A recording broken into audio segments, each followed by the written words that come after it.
I am Michael, and today I'll be taking you through a very important concept as part of our digital signal processing series, which is convolution and discrete time signals.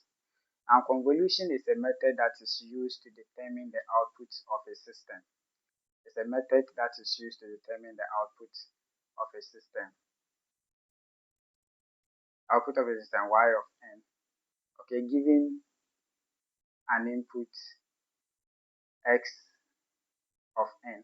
So convolution helps us to determine this output y of n given the input x of n. It basically tells us how a system responds to an input over time. It tells us how a system responds to an input over time. Now the concept of convolution actually builds on impulse response. It builds on impulse response. An impulse response refers to the output of a system when the input is a unit impulse signal. So when this input we have here is a unit impulse signal, we are going to get what? An impulse response, which is represented as h of n. So that is given when the input is an impulse signal.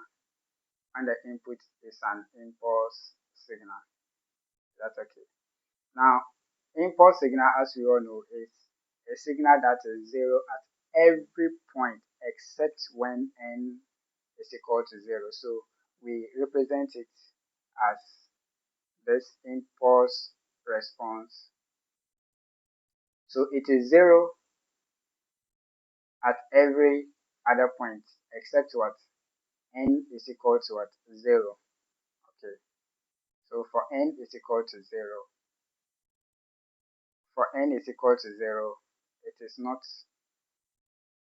0. Okay. The impulse response of the system actually makes it easy for us to describe the system.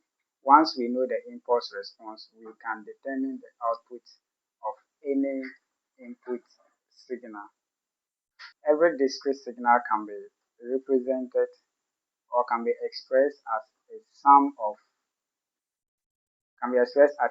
scaled and shifted impulses. That is, let me write.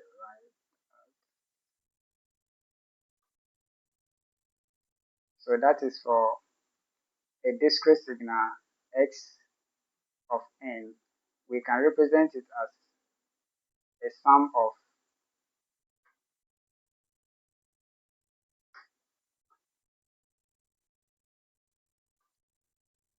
a sum of scaled, okay, and what?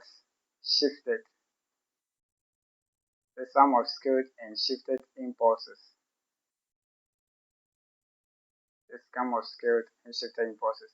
This implies that the entire signal is made of what? Small pieces of signals located at different locations or different what? Positions.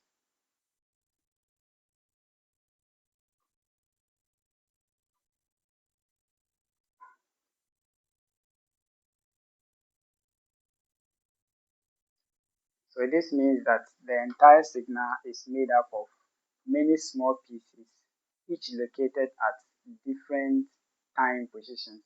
So because the system is linear, we can apply the principle of superposition, which means that instead of analyzing the whole signal at once, we analyze the response to each small impulse and then add all of them to get the result.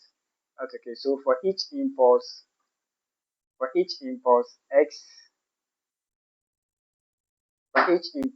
of k, we represent it as x of k impulse n minus k.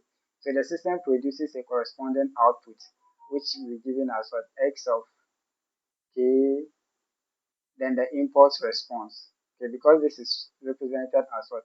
An impulse signal. We have what we call what? The impulse response. H of n minus k. So this you can represent it as what? When you have an input x, you can represent it as input x of k, then impulse n minus k. This will produce an output of what? X of k. And remember, this is what? An impulse signal. So that will give you what? An impulse response, h of n minus k. So in other words, each sample of the input generates a shifted and scaled version of the impulse response. So when we add all these individual responses together, we will obtain the final output signal. So when we add all the individual responses, and this is one response. Okay, so if you find all of them and then you add them, you get the final output signal y of n equal to summation from k equals negative infinity to infinity x of k h n minus what k. So this expression is what we call what? The convolution.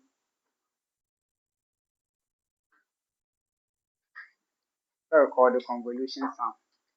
So convolution is the process of taking the impulse response, shifting it across time, scaling it according to what? The input values, then summing all the contributions to produce the final output.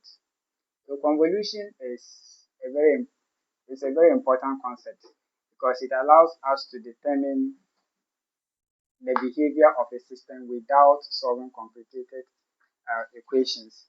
It is widely used in applications such as digital filtering, noise reduction, audio processing, image processing, and so on.